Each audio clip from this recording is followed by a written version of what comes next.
The fluorescent lights in courtroom 3B buzzed softly overhead as 17-year-old Daniel sat on the hard wooden bench, his backpack resting between his feet.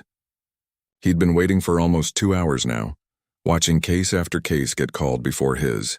Each time the bailiff opened those heavy oak doors and shouted a name, Daniel's stomach tightened a little more. He looked down at his sneakers. They were old, with the rubber sole starting to peel away on the left one. His mom had promised to buy him new ones after her next paycheck, but that was 3 weeks ago. Money was always tight. It had been tight for as long as Daniel could remember. The courtroom smelled like old wood and cleaning products. Daniel had never been in a place like this before. Sure, he'd seen courtrooms on TV, but this was different. This was real. The ceilings were high and everything echoed. When someone coughed, it bounced off the walls. When the judge spoke, her voice filled the entire room.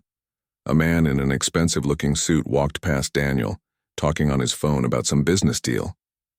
The man didn't even glance in his direction. To people like that, Daniel figured he was invisible. Just another kid in trouble, taking up space on a Tuesday afternoon. "Stop fidgeting," whispered the public defender sitting next to him. Her name was Ms. Rodriguez, and she'd introduced herself exactly 7 minutes ago in the hallway. That's when she'd glanced at his file for the first time, flipping through the pages quickly while asking him basic questions. Did he understand the charges?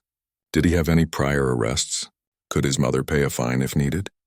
Daniel had tried to explain what really happened that night at the university, but Ms. Rodriguez had held up her hand. "Listen, kid.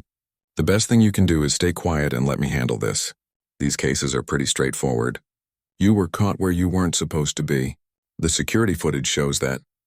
If you keep quiet and look remorseful, we can probably get you community service instead of something worse." But it wasn't like that. It wasn't like that at all. Daniel had opened his mouth to protest, but Ms. Rodriguez was already standing up to talk to the prosecutor, a tall woman with gray hair pulled back in a tight bun. They spoke in low voices, occasionally glancing back at Daniel like he was a problem they needed to solve quickly, so they could move on to the next case. The thing was, Daniel hadn't been breaking in to cause trouble. He wasn't there to vandalize anything or steal computers or spray paint the walls. He was there because of the problem. The beautiful, complex, impossible problem that had been posted on an obscure mathematics forum 6 weeks ago. He'd stumbled across it late one night while browsing through academic discussions online. It was a challenge related to quantum computing algorithms, something way beyond what they taught in his high school calculus class. Most people on the forum had declared it unsolvable.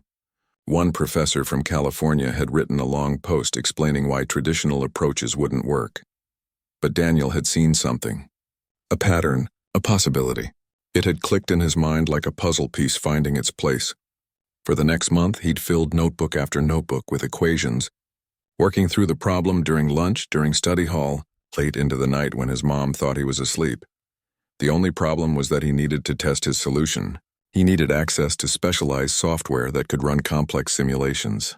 His school's computer lab had basic stuff, nothing close to what he needed. The public library computers couldn't handle it either.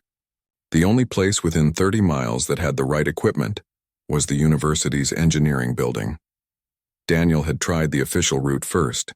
He'd sent 3 emails to the mathematics department, explaining his situation and asking for permission to use their lab. He'd even attached some of his preliminary work to show he was serious. Nobody responded.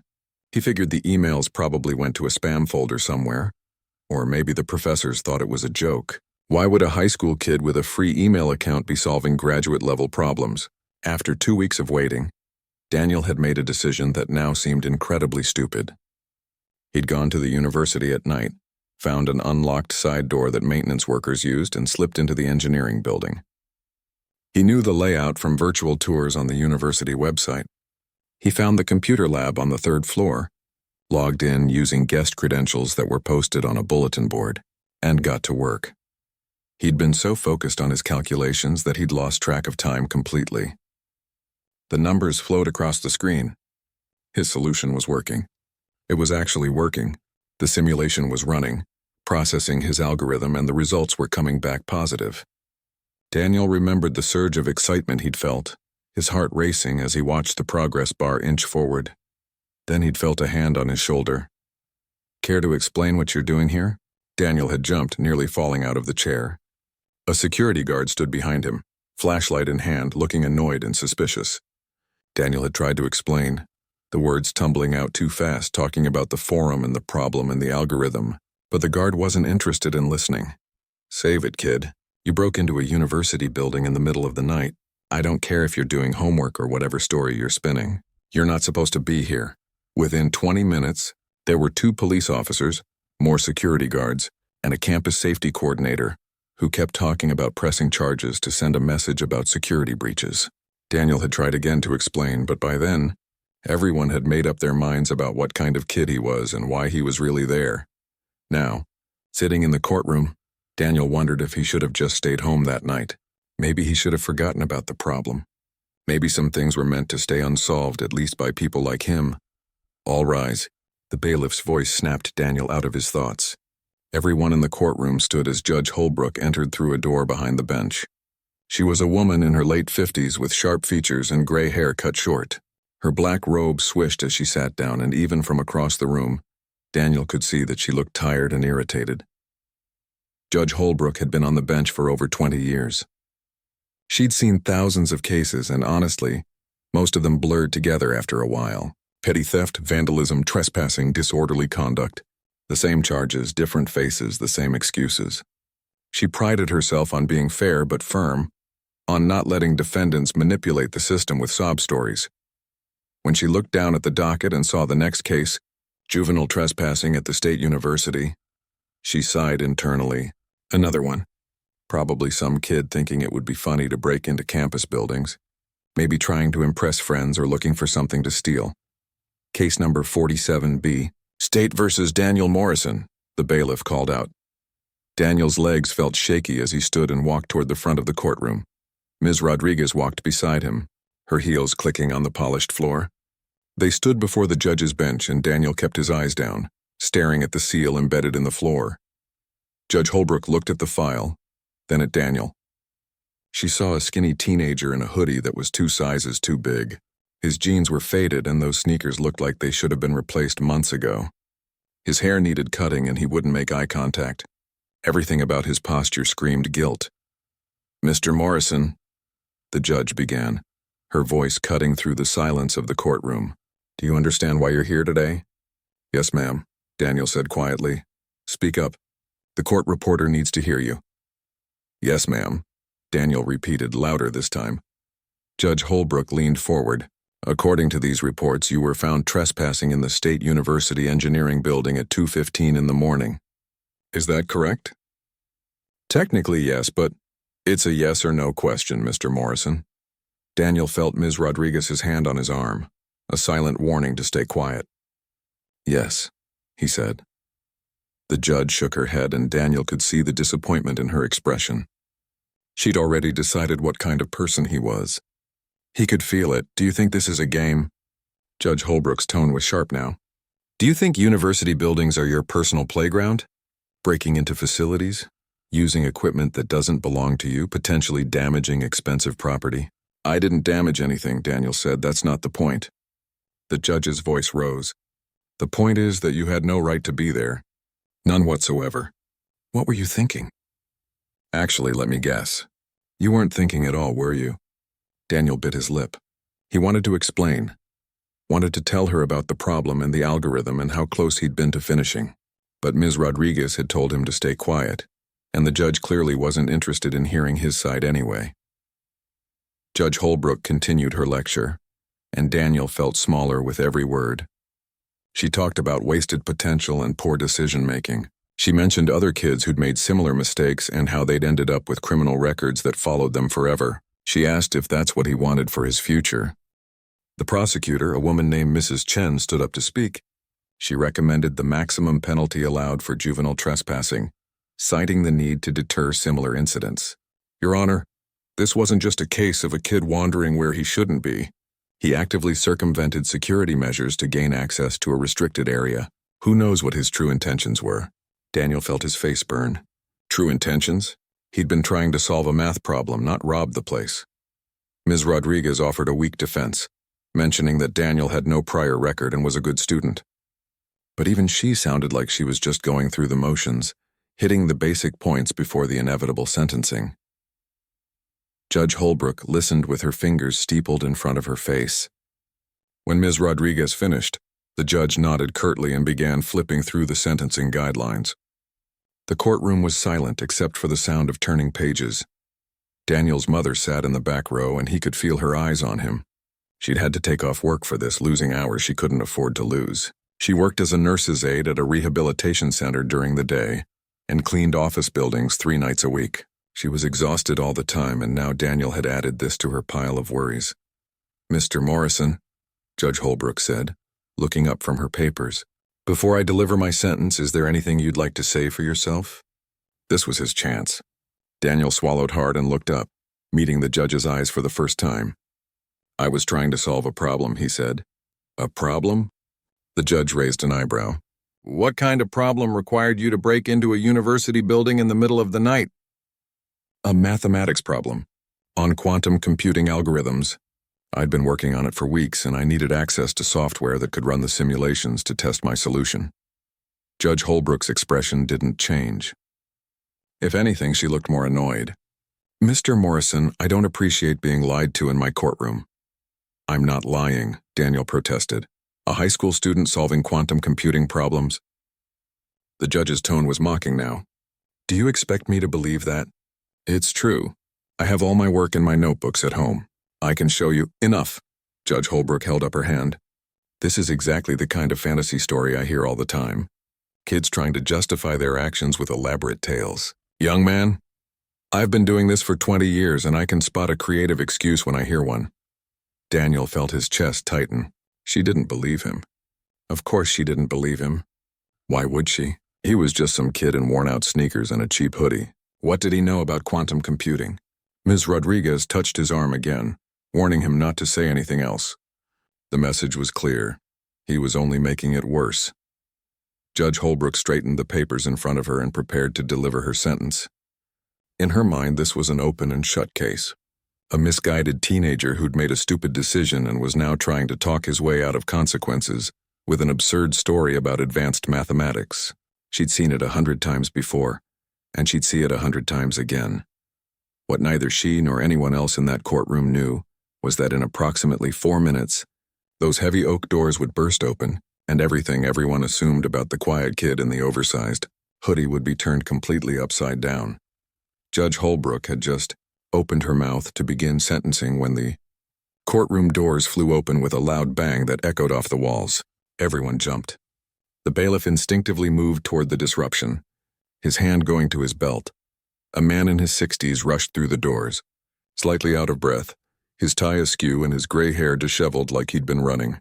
Behind him came 2 campus security officers in uniform and a woman in a professional Navy suit carrying a leather briefcase and a tablet. "Your Honor," the older man called out, his voice urgent. "I apologize for the interruption, but this is extremely important. You cannot proceed with this case." Judge Holbrook's face flushed red. In 20 years on the bench, she'd rarely had someone burst into her courtroom like this. Her hand came down on the gavel. "Excuse me? Who do you think you are, disrupting these proceedings?" The man walked quickly down the center aisle, pulling out his wallet as he moved. "Dr. Raymond Foster, Massachusetts Institute of Technology, Department of Advanced Mathematics. And this is absolutely urgent, Your Honor. There's been a terrible mistake." The judge's expression shifted from anger to confusion. "IT? What did MIT have to do with a simple trespassing case?" The woman in the Navy suit stepped forward, more composed than Dr. Foster. "Your Honor, I'm Dean Patricia Morrison from the State University. I came as soon as Dr. Foster contacted me this morning. We need to speak on behalf of Daniel Morrison immediately." Daniel stood frozen at the defendant's table. His heart was pounding so hard he could hear it in his ears. He recognized the dean from the university website. But who was the man from MIT, and how did they know about his case? Ms. Rodriguez looked just as confused as everyone else. She leaned over to Daniel and whispered, "Do you know these people?" Daniel shook his head, unable to speak. Judge Holbrook set down her gavel, her irritation clear. "Dr. Foster, Dean Morrison, I don't know what you think is happening here, but you can't just burst into my courtroom and demand that I stop a proceeding. There are protocols. If you want to provide character witness testimony, there are proper channels. This isn't about character testimony. Dr. Foster said, still catching his breath. This is about the fact that Daniel Morrison was not trespassing. Not in any real sense of the word.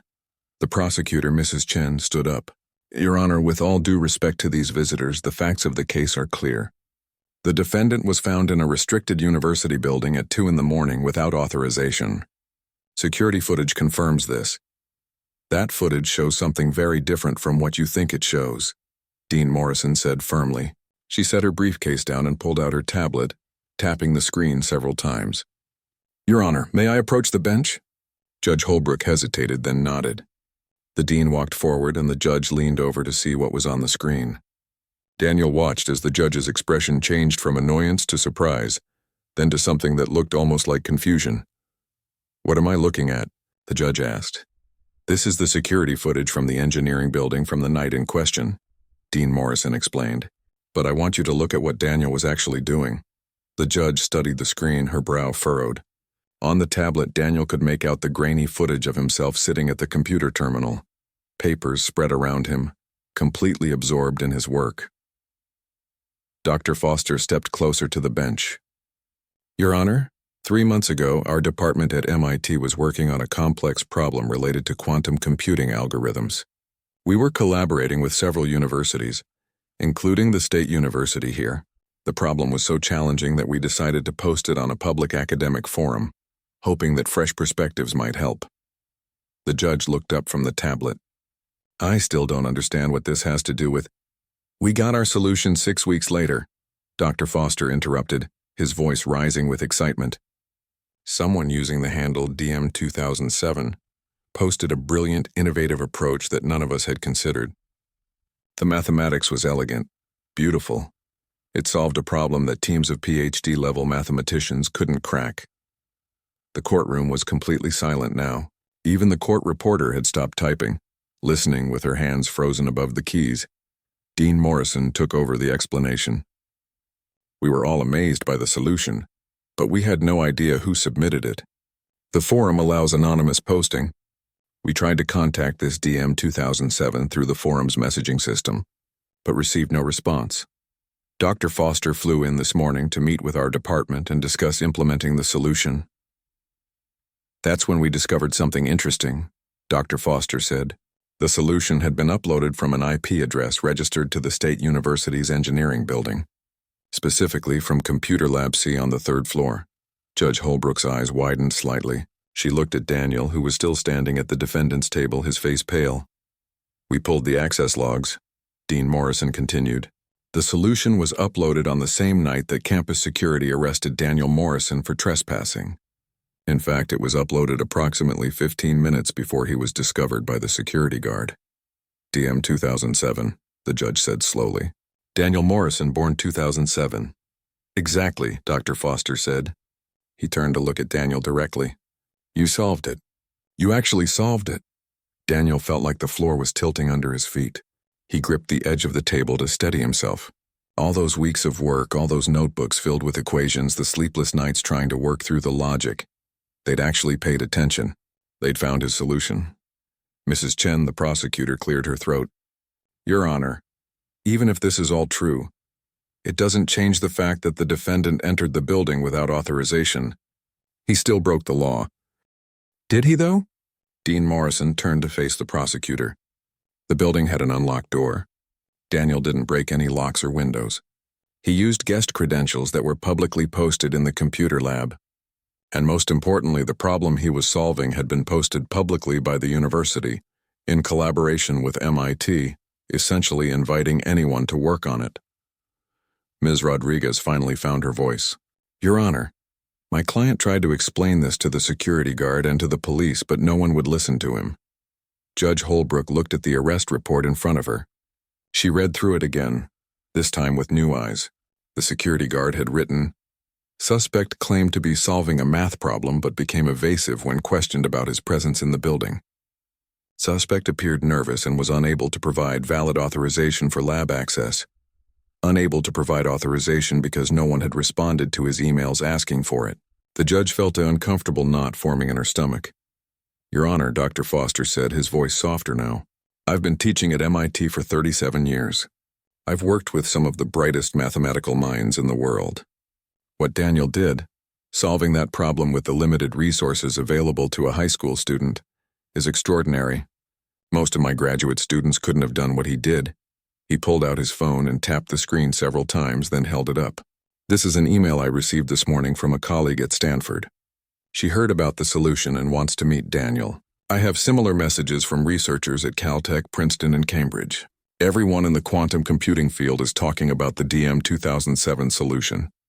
The judge sat back in her chair, processing everything she'd just heard. She looked at Daniel again, really looked at him this time.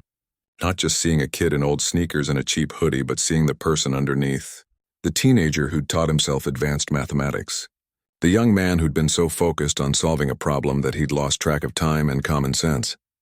"Mr. Morrison," Judge Holbrook said, and her tone was completely different now. "Why didn't you tell me this from the beginning?"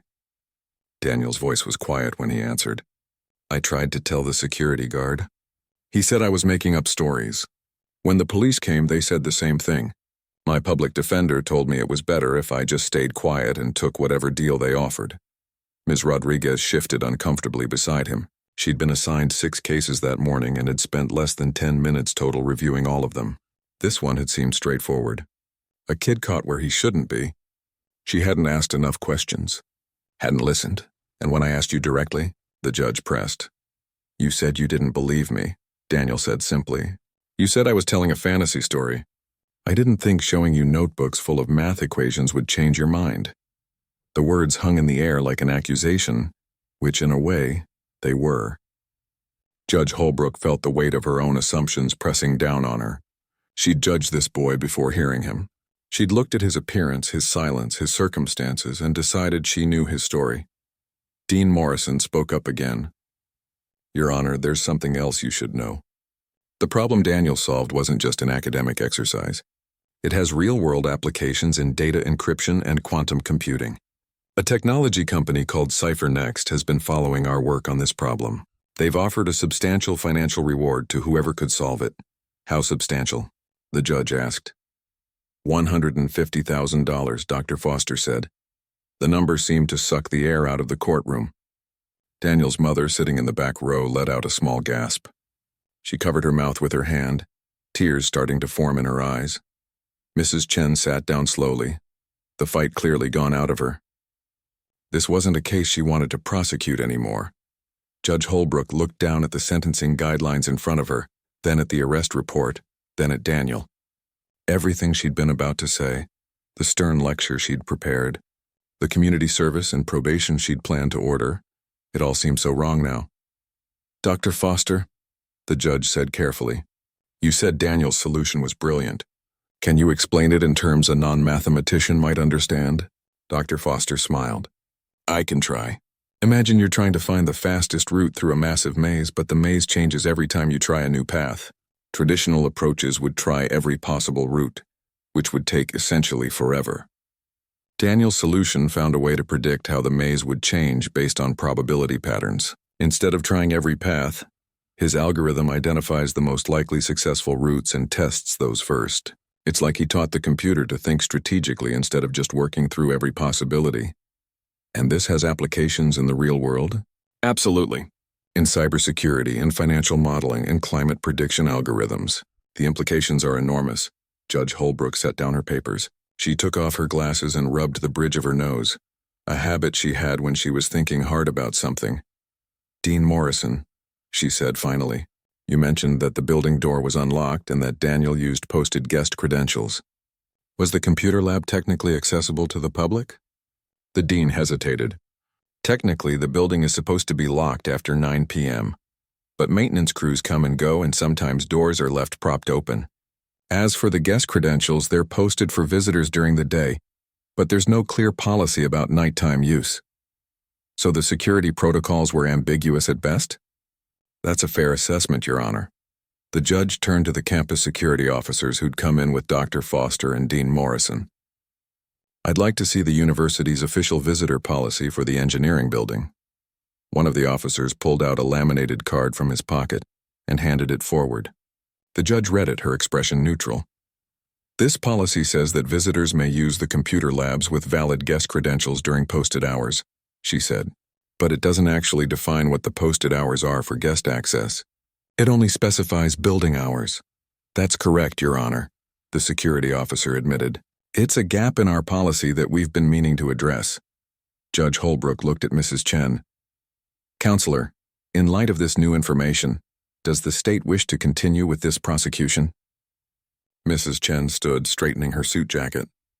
Your Honor, the state recognizes that there are significant mitigating circumstances in this case. We would not oppose a dismissal. Ms. Rodriguez? The public defender nodded quickly.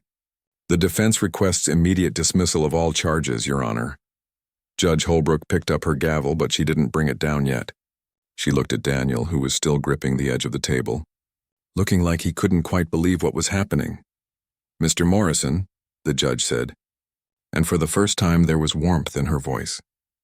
Before I dismiss these charges, I owe you an apology. I made assumptions about you based on your appearance and your age. I didn't listen when you tried to explain yourself. That was wrong, and I'm sorry. Daniel didn't know what to say. Judges didn't apologize. At least he didn't think they did. I've been on this bench for 20 years, Judge Holbrook continued. I pride myself on being fair. But today I was reminded that fairness requires more than just following the law. It requires actually listening to people, actually seeing them, and I failed to do that with you. She brought the gavel down, the sound sharp and final. All charges against Daniel Morrison are hereby dismissed with prejudice. The arrest record will be expunged. Mr. Morrison, you're free to go. Daniel felt his knees go weak. Ms. Rodriguez touched his shoulder, smiling for the first time since they'd met. But the story wasn't over. Dr. Foster was making his way around the table, his hand extended. Daniel, I'd like to talk to you about your future. MIT would very much like you to consider applying to our program. We have full scholarships available for students with exceptional talent. Dean Morrison was right behind him. We'd like to make the same offer from our university. And I think we should discuss that reward money from Cypher next. You earned it. Daniel's mother had risen from her seat in the back and was making her way forward, tears streaming down her face. She'd worked 2 jobs for 17 years to keep a roof over their heads and food on the table. She'd watched her son stay up late night after night, thought he was just wasting time on the computer, never imagining he was doing something extraordinary. Judge Holbrook watched the scene unfold, watched as Daniel's life transformed right there in her courtroom. She thought about all the other cases she'd heard, all the other defendants she'd seen. How many had she misjudged? How many had stories she hadn't bothered to hear? She made a decision right then. This couldn't happen again, not in her courtroom. Daniel's mother reached him just as the bailiff announced the next case. Her arms wrapped around him tight, and he could feel her shaking. She was a small woman, barely 5'3", with hands roughened from years of hard work. Right now, those hands clutched her son like she was afraid to let go. I don't understand what's happening, she whispered. Danny, what did you do? I solved a problem, Mom, Daniel said, his own voice thick with emotion. That's all. I just solved a problem. Dr. Foster waited patiently for the moment to pass before stepping forward again. Mrs. Morrison, I'm Raymond Foster from MIT. Your son is remarkably talented. I'd like to discuss his future with both of you if you have some time. Daniel's mom wiped her eyes with the back of her hand. She was still wearing her nurse's aid scrubs under a thin jacket. She'd come straight from her shift at the rehabilitation center, probably hadn't eaten lunch, would need to leave soon to make it to her evening cleaning job. I need to get to work, she said apologetically. I can't afford to miss another shift. Dean Morrison stepped forward with a kind smile. Mrs. Morrison, I think what we need to discuss might change that. Is there somewhere we can talk privately? Perhaps the courthouse cafeteria? Judge Holbrook had been watching the exchange from the bench. She raised her voice slightly. You can use conference room B down the hall. Bailiff, please show them the way. As the group began to move toward the door, the judge called out one more time. Mr. Morrison? Daniel turned back. Don't let anyone make you feel small again, Judge Holbrook said. Not security guards, not police officers, not even judges. You have a gift. Use it. Daniel nodded, unable to speak past the lump in his throat. The conference room was small and plain, with a rectangular table and 8 chairs. Someone had left half a sandwich wrapped in plastic on one end, and there were coffee rings on the table's surface. But it was private, and right now that was all that mattered. Daniel and his mother sat on one side of the table. Dr. Foster and Dean Morrison sat across from them. The two campus security officers had stayed outside, along with Ms. Rodriguez, who'd muttered something about needing to check on her other cases. "Okay," Daniel's mom said, her hands clasped tightly on the table. "Please tell me what's going on. In regular words, not legal talk or whatever. I dropped out of high school when I got pregnant with Danny. I'm not stupid, but I need things explained plain." Dr. Foster smiled warmly. "Of course. Let me start from the beginning. About 3 months ago, my department at MIT was working with several universities on a very difficult mathematics problem. Think of it like a puzzle that professional mathematicians couldn't solve, even though we tried for months." He pulled out his phone and showed them a screenshot of the forum post. "We put the problem online, thinking maybe someone with a fresh perspective might help. We didn't expect to actually get a solution. These kinds of problems sometimes take years to solve if they get solved at all. But Danny solved it," his mother asked, looking at her son with an expression somewhere between pride and disbelief. "He didn't just solve it," Dean Morrison said. "He solved it in a way that none of us had considered. His approach was innovative and elegant. When Dr. Foster showed me the solution this morning, I honestly couldn't believe a high school student had written it." Daniel's mom turned to him. "Why didn't you tell me? All those nights you stayed up late, I thought you were playing video games or talking to friends online. You were doing this?" "I didn't think it was a big deal," Daniel said quietly. "I mean, I thought it was interesting, but I didn't know anyone was actually paying attention. I just liked the challenge." Dr. Foster leaned forward. "Daniel, how did you learn this level of mathematics? Your school records show you're taking calculus, which is advanced for high school, but this problem required knowledge of linear algebra, probability theory, and quantum mechanics basics." Daniel shrugged. "I taught myself. There are free courses online, MIT OpenCourseWare, YouTube lectures. I'd watch videos and work through problems. When I got stuck, I'd find forums where people discussed the concepts. It wasn't that hard once you understand the foundation." "Wasn't that hard?" Dr. Foster repeated, shaking his head in amazement. "Mrs. Morrison, your son has what we call an intuitive grasp of advanced mathematics. It's rare, very rare." Daniel's mother looked overwhelmed. "So what happens now?" "I mean, the case is dismissed, which is wonderful, but what does all this mean?" Dean Morrison opened her briefcase and pulled out a folder. "It means several things. First, the company that's been funding research on this problem, Cipher Next, has a standing offer of $150,000 for a working solution. Daniel's solution qualifies." The number hit Daniel's mom like a physical blow. She actually gasped. "That can't be real. That's more money than I make in 4 years." "It's very real," Dr. Foster said gently. "The company wants to implement Daniel's algorithm in their security software. They're willing to pay for it. There will be paperwork, of course, and since Daniel is a minor, you'll need to be involved in the process. But the money is legitimate." Daniel's mom put her hand over her mouth. Daniel could see her doing the math in her head. $150,000. They could pay off the medical bills from when he'd broken his arm in 8th grade. They could fix the car that kept breaking down. She could quit one of her jobs, maybe even go back to school herself. "There's more," Dean Morrison continued. "Both MIT and our state university would like to offer Daniel a full scholarship. That includes tuition, room and board, books, everything. He'd graduate debt-free." "I'm only a junior," Daniel said. "I haven't even taken the SAT yet." "Doesn't matter," Dr. Foster said. "With what you've accomplished, test scores are just a formality. You could graduate high school a year early if you wanted, start college next fall, or you could finish high school normally and start in a year and a half. Your choice." The weight of it all was starting to sink in. Daniel had spent so many nights working on that problem simply because it interested him. Because he loved the way numbers fit together, the way solutions emerged from chaos if you looked at them the right way. He'd never imagined it would lead to anything like this. "I need to think about this," Daniel's mom said. "This is all happening so fast. An hour ago, I was sitting in that courtroom thinking my son was going to have a criminal record. Now you're telling me he's some kind of genius?" "Not some kind of genius," Dr. Foster corrected gently. "He is a genius. And I know this is overwhelming. Take time to think about it. Talk to each other. But I want you to know that opportunities like this don't come around often." Dean Morrison pulled out a business card and slid it across the table. My personal cell phone is on the back.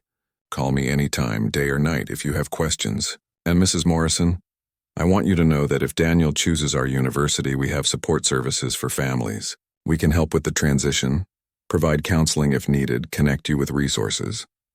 Why would we need counseling? Daniel's mom asked, suddenly defensive. Because this is a huge life change, Dean Morrison said kindly. Daniel is going to be thrust into a world of advanced academics, possibly dealing with students and professors much older than him. That can be isolating, and for you, having your son go off to college early, seeing his life take this dramatic turn, that's an adjustment too. We want to make sure both of you have support. The tension in Mrs. Morrison's shoulders eased. Okay, that makes sense. I'm sorry, I'm just feeling very protective right now. As you should be, Dr. Foster said. Daniel is your son first, a mathematician second. Never forget that. There was a knock on the door and the bailiff poked his head in. Excuse me. There's a reporter from the local news station asking questions about the Morrison case. They heard something unusual happened in court today. Judge Holbrook wanted me to check if you wanted to talk to them, or if you wanted me to send them away. Daniel and his mother exchanged glances. A reporter? How did they find out so fast? Mrs. Morrison asked. Dean Morrison sighed. Probably someone in the courtroom. These things have a way of spreading quickly, especially when they involve MIT and a six-figure reward. Dr. Foster stood up. I can handle the press if you'd like, or we can ask them to leave you alone. It's your choice. Daniel's mom looked at her son. What do you think, Danny? Daniel thought about it. Part of him wanted to hide to avoid the attention. But another part of him remembered standing in that courtroom, feeling invisible and dismissed. Maybe telling his story could help someone else who felt the same way. I think we should talk to them, Daniel said, but just this once. I don't want this to become a big thing. Too late for that, Dr. Foster thought, but he kept the observation to himself. They moved the meeting to a larger room in the courthouse. The reporter was a young woman named Katie Lynn from Channel 7 News. She had a cameraman with her and a bright, energetic smile that made Daniel nervous. This is such an incredible story, Katie said, setting up her microphone. A local teen solves a problem that stumped MIT professors. Do you mind if we record this? Daniel's mom squeezed his hand under the table. Just be yourself, she whispered. The interview lasted 20 minutes. Katie asked about the problem, how Daniel had learned advanced mathematics, what he felt when he was arrested. Daniel answered as honestly as he could, though he left out the part about Judge Holbrook's initial dismissiveness. He didn't want to get anyone in trouble. When Katie asked what he planned to do with the reward money, Daniel glanced at his mother. Help my mom, he said simply. She's worked 2 jobs my whole life to take care of me. It's her turn to rest. Mrs. Morrison's eyes filled with tears again, and Katie had to pause the recording to let her compose herself. After the interview wrapped up, Katie shook both their hands. This is going to air on the 6 o'clock news tonight. I have a feeling it's going to get picked up by other stations too. Are you prepared for that? Prepared for what? Daniel asked. For people to know your name. For your story to spread. This is the kind of feel-good story that goes viral. Tomorrow morning you might be famous. Daniel felt a flutter of panic in his chest. Famous? He didn't want to be famous. He just wanted to do math. Dr. Foster must have seen the fear on his face because he stepped in smoothly. We'll make sure Daniel is protected from unwanted attention. MIT has experience handling media interest in our students. As they left the courthouse, Daniel noticed that the afternoon sun was starting to dip lower in the sky. He'd been in that building for almost 6 hours. 6 hours that had completely changed his life. His mother's old car was parked 3 blocks away because she couldn't afford the parking garage. As they walked, Daniel could see her limping slightly. Her feet always hurt after a long shift at the rehabilitation center. Mom, he said quietly, you don't have to go to your cleaning job tonight. Yes, I do, baby. Bills don't pay themselves. But what if they did? Daniel stopped walking. What if we had enough money that you didn't have to work yourself to death anymore? Mrs. Morrison stopped too. She looked at her son, really looked at him. He'd grown so tall over the past year. He was almost 6 feet now, though he was still skinny as a rail. When had her little boy turned into this young man? $150,000, she said softly. That's not real. Things like that don't happen to people like us, Danny. But it is real. Dr. Foster showed us the company's offer. It's real, Mom. She pulled him into another hug right there on the sidewalk, not caring who saw. I'm so proud of you. Not because of the money or the scholarships or any of that. I'm proud because you kept working on something you believed in, even when nobody was paying attention. That takes courage. Daniel hugged her back, breathing in the familiar smell of hospital antiseptic and her cheap lavender body spray. I learned that from you. You never gave up even when things were hard. They stood there for a moment. Two people who'd struggled for so long, finally seeing a path forward that didn't involve constant worry about money and bills and making ends meet. When they pulled apart, Mrs. Morrison wiped her eyes and laughed. Look at me, crying all over the place. People are going to think something terrible happened. Something amazing happened, Daniel corrected. Yes, she agreed. It did. They got in the car, which made its usual concerning rattling noise when it started. Mrs. Morrison pulled out her phone and called her supervisor at the cleaning company. Hi, it's Rita Morrison. I need to take tonight off. It's a family emergency. She paused, listening. I understand. Yes, I know it's short notice, but this is important. Another pause. If that's how you feel, then I quit. Daniel's eyes went wide. Mom! She ended the call and tossed the phone in her purse. I've wanted to do that for 2 years. That supervisor treats everyone like dirt, the pay is terrible, and I'm tired of scrubbing other people's toilets for minimum wage. But what if the money falls through? What if something goes wrong? Mrs. Morrison started driving, a smile on her face that Daniel hadn't seen in years. Then we'll figure it out like we always do. But Danny, for the first time in 17 years, I'm going to have faith that something good can happen to us. Maybe it's time we both believed in that. As they drove home through the familiar streets of their neighborhood, past the corner store where Daniel used to buy candy with whatever spare change he could find, past the library where he'd spent countless hours reading and learning, past the park where his mom used to push him on the swings when he was little, Daniel realized that this was just the beginning. His story was about to reach far beyond this small town, beyond what either of them could imagine. The next morning, Daniel woke up to the sound of his phone buzzing nonstop. He grabbed it from his nightstand, squinting at the screen. 37 text messages, 62 notifications from social media, and it was only 6:30 in the morning.